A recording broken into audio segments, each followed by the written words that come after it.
Je voudrais d'abord, si vous me le permettez, remercier mes équipes, parce que je suis toujours un peu dubitatif à l'égard de tous les salons que la région finance, promeut, accompagne. Mais j'ai vraiment été séduit par ce que l'industrie est devenue.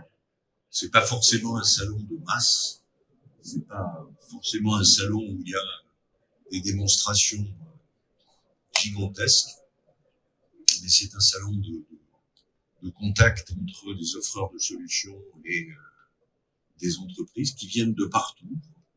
Je veux remercier aussi le commercial de ce salon, parce que j'ai appris que toutes les régions de France étaient présentes, quasiment.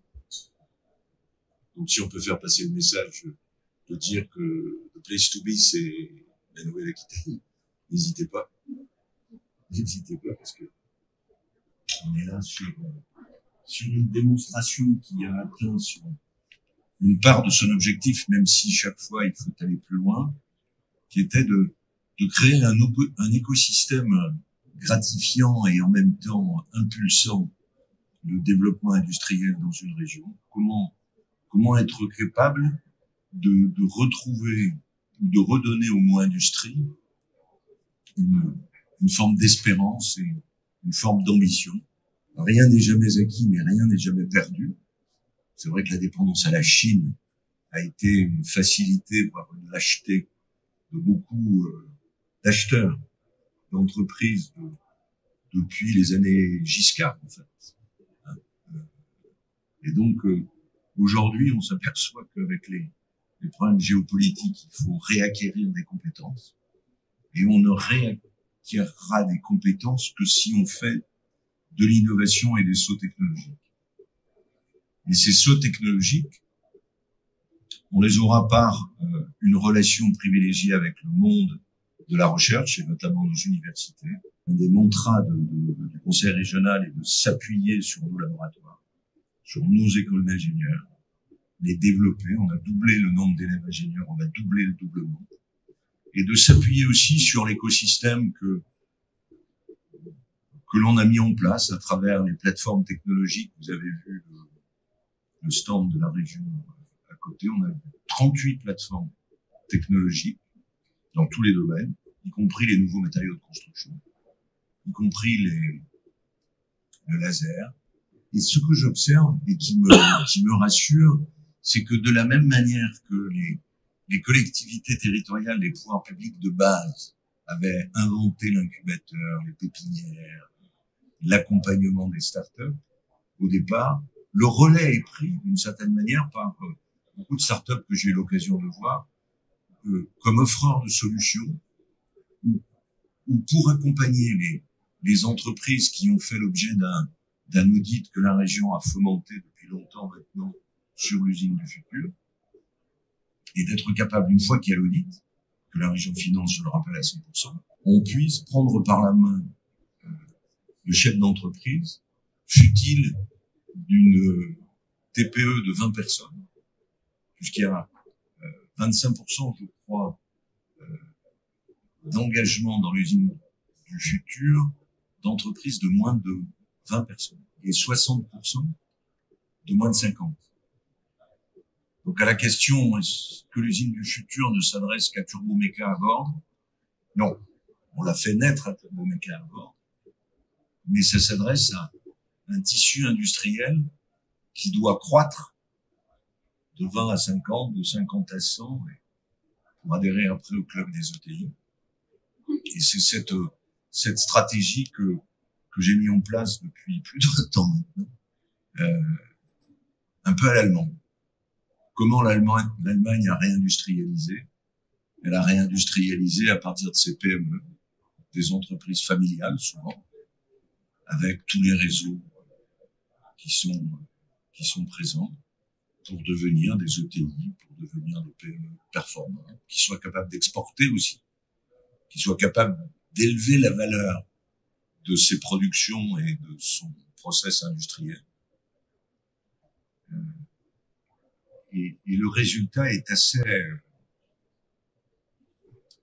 gratifiant pour nous.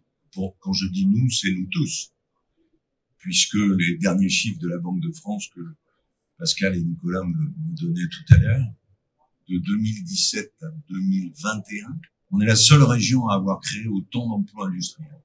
4000. Et quand on sait qu'à un emploi industriel correspond 4 emplois indirects, l'effet des multiplicateurs est bien présent.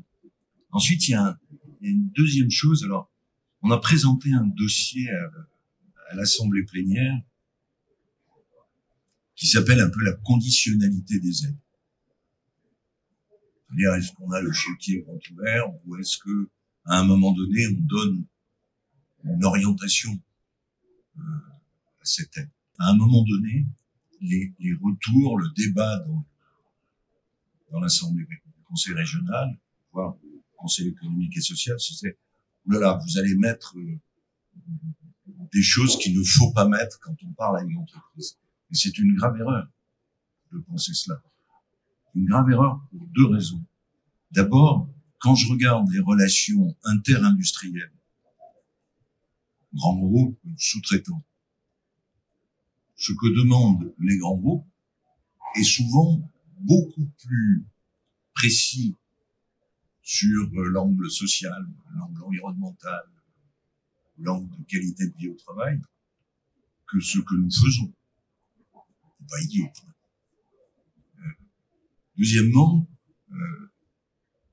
une de nos inquiétudes, je sais pas, vous regardez comme moi les journaux économiques, vous lisez Le Monde, et il y a eu un article de Patrick Artus récemment sur l'inquiétude sur la productivité de nos usines, sur la productivité de notre appareil productif, disant qu'il va très peu progresser, voire même diminuer.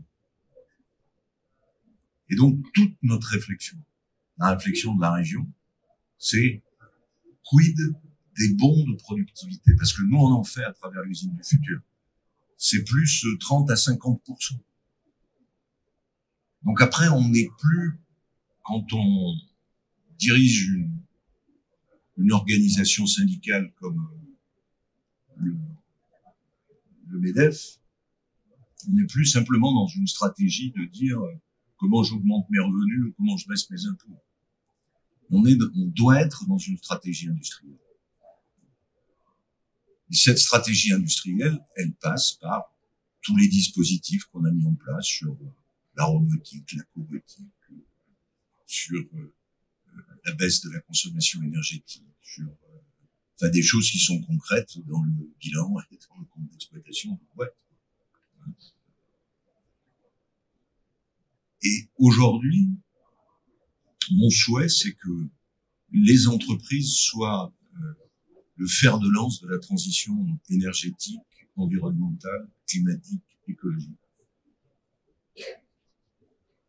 Pour les raisons que j'ai pas besoin de développer ici. Alors ça s'appelle économie circulaire, ça s'appelle traitement de l'eau, des produits, réutilisation.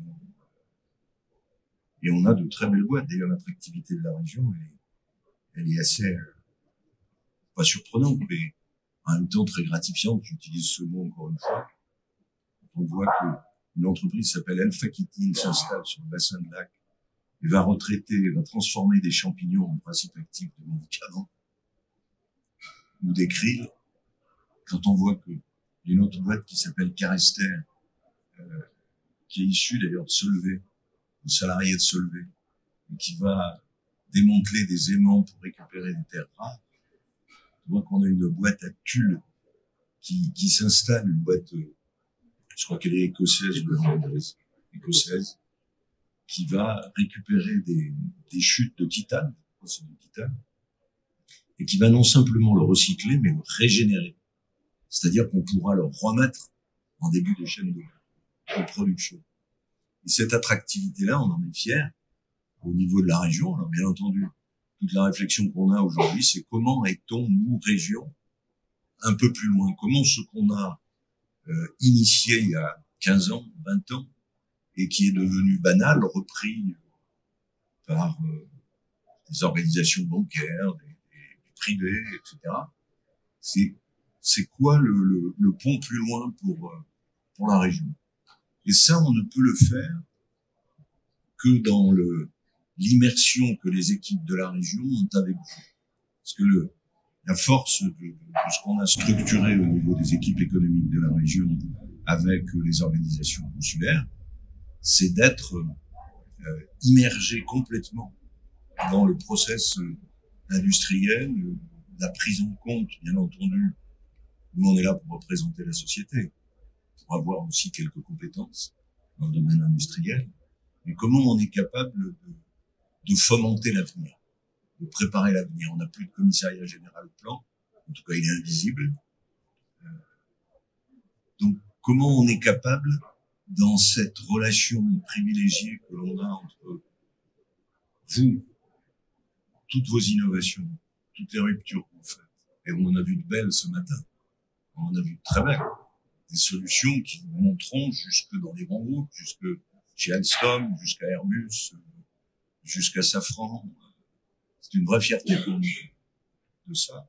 Et comment on est capable aujourd'hui d'être toujours en avance de phase? Moi, je suis pas sûr que les appareils politiques nationaux ou administratifs nationaux comprennent bien toutes les révolutions qui se passent sur un territoire. Donc on les secoue, on les engueule, ils en ont besoin. Et s'ils nous faisaient confiance, ça serait sûrement mieux. Sûrement mieux. Hein? Quand je regarde les coups de fil qu'il faut passer, les lettres qu'il faut écrire pour défendre Voltaire, l'avion électrique du futur, je suis... Voilà. Donc, merci d'être là. Et puis, encore une fois, je remercie mes équipes parce que, comme chaque fois, je dois être convaincu de l'utilité de ce type d'initiative. Et donc, bonne fin de salon. Je sais pas quand est-ce qu'il se termine, parce que ce soir. Et puis, j'espère que vous aurez engrangé une pile de commandes qui vont bien. Merci.